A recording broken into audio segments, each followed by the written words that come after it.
아나운서가 진행하는 KBS 창원 라디오 라이브 바로 경남을 인사드릴게요. 함께하고 계십니다.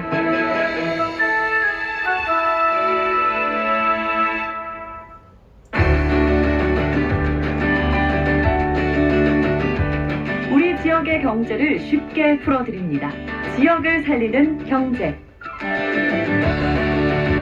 네, 지역을 살리는 경제 오늘부터 새롭게 라이브 경남에서 함께합니다. 한국경영연구소 여성환 소장 나오셨습니다. 소장님 안녕하세요. 네, 반갑습니다. 네, 오늘 첫 시간이잖아요. 네, 청취자분들께 자기 소개 한번 부탁드릴게요. 네.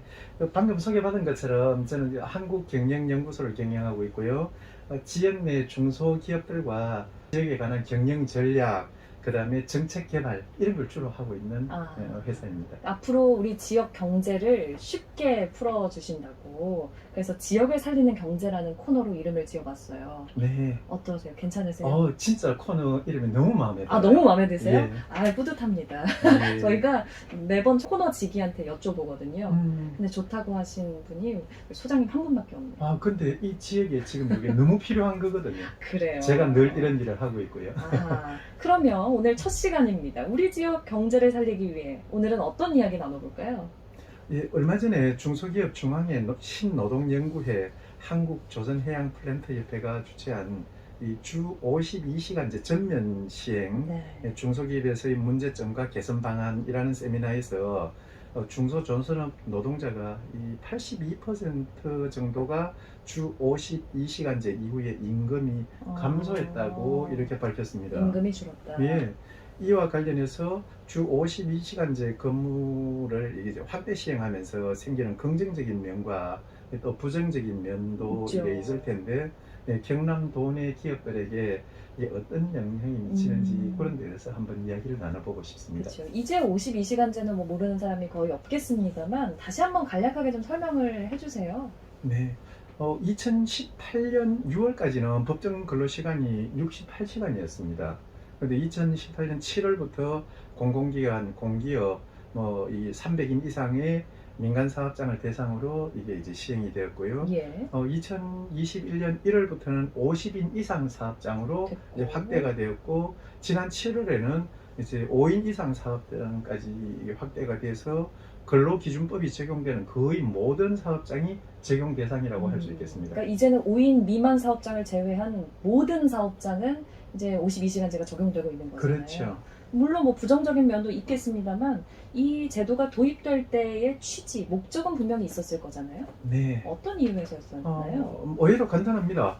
그 OECD 평균에 비해 가지고 우리가 그 지나치게 근로 시간이 좀 높았어요. 그러니까 오래 일을 한다. 예.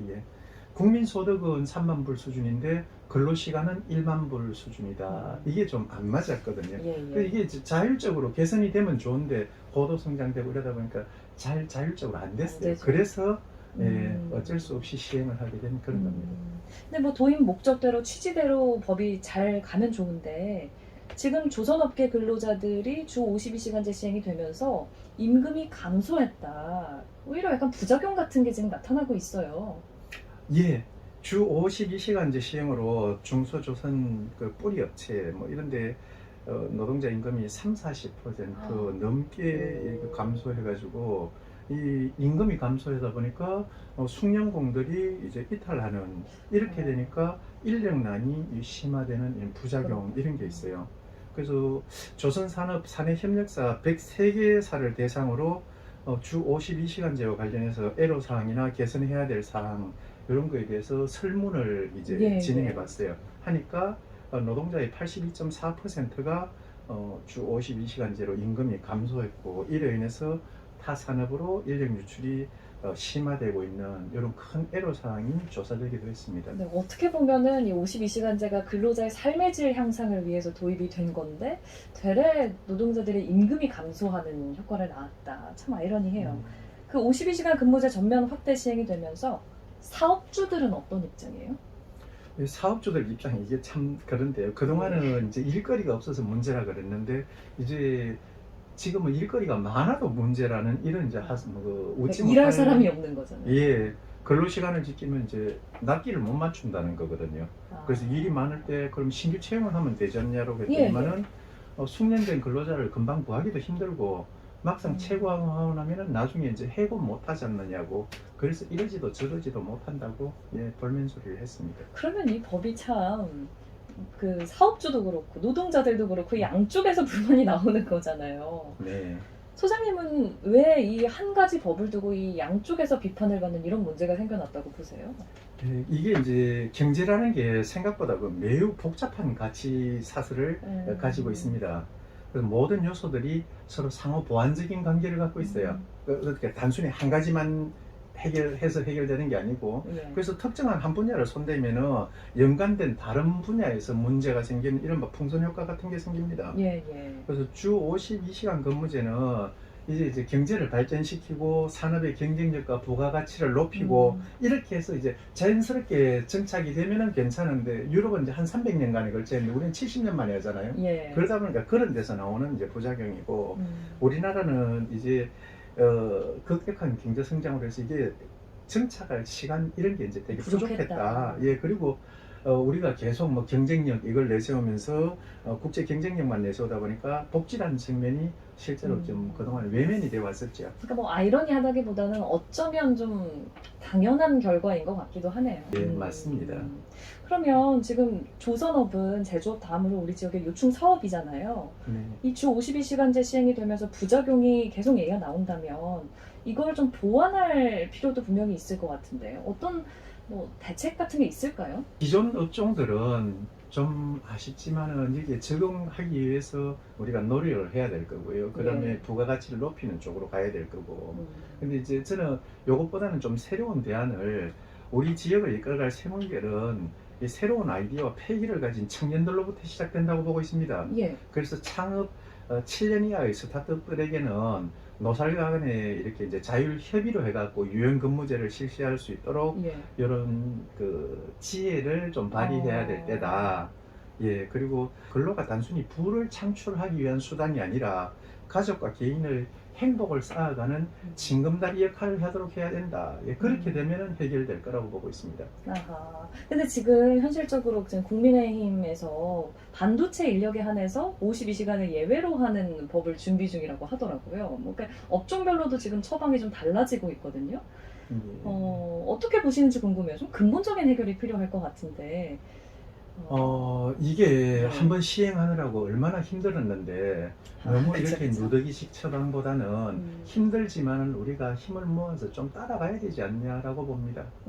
따라가야 된다라는 거는 그러니까 이런 예외를 지켜야 두지 된다. 않고 예. 그 좀 부작용이 있긴 하지만 52시간제는 이제 전면 도입이 되고 그런 쪽으로 가야 된다. 예, 예. 그러면 중간중간 뭐 선택근로제나 유연근로제나 이런 것들은 같이 들어가야 된다는 말씀이세요? 네, 네. 뭐 그 정도 이미 법에서 그거는 할 수 있도록 돼 있거든요. 예, 예. 네. 그럼 마지막 질문을 드려볼게요. 네. 이런 전반적인 그 해결을 위한 대책 어떻게 보십니까? 우리 산업 구조가 보면 20세기형인 제조업 중심인데, 이 4차 산업혁명을 이끌어갈 고부가가치를 가지는 21세기형으로 전환을 해야 됩니다. 그 세부 내용을 보면은 R&D, 디자인 등 여러 가지 이제 21세기형으로 이렇게 좀, 그러니까 요즘 보면은 그 오징어 게임 같은 거 이런 거 문화 콘텐츠 맞아요. 이런 걸로 전환을 좀 해주면은 우리가 이제 그 고부가 가치를 가지고 이렇게 해서 이런 것들을 해결해 나갈 수 있지 않느냐. 어떻게 보면 이제 산업 구조화 같은 그러니까 재구조화가 좀 필요한 시기인 거네요. 방금 뭐 창원시의회에 가서 의원님들한테도 이 특강을 하고 갔습니다. 예, 그래요. 그 부분에서 이제 특히 관광, 그 다음에 스타트업에 대한 육성 정책, 그 무분별한 그 육성이 아니라, 그러니까 지금 현 정부에서 얘기하는 그 핀셋 지원, 네. 이런 것처럼 정확한 타겟을 해서 지원을 하면은 좋다고 생각합니다. 네네. 그 얘기를 들어보니까 경제라는 게 참 모든 요소가 복합적으로 이렇게 엮여 있어서 이런 문제가 불가피하지만 분명 보완할 수 있는 대책은 있어 보이네요. 예. 네, 네, 그렇습니다. 예, 오늘 말씀은 여기까지 들었습니다. 오늘 첫 시간 해보시니까 어떠셨어요? 예. 앞으로 제가 이 지역 사회를 위해서 좀 많은 그 역할을 해야 되겠구나 싶어서 어깨가 좀 많이 무거워지는 걸 느낍니다. 앞으로도 잘 부탁드리겠습니다. 네. 오늘 말씀 잘 들었습니다. 네, 감사합니다. 네, 한국경영연구소 여성환 소장과 함께 했습니다. 저는 아나운서 송지원이었습니다. 함께 해주셔서 고맙습니다. 고생하셨습니다. 우리가 시간을 늘 이렇게 하느라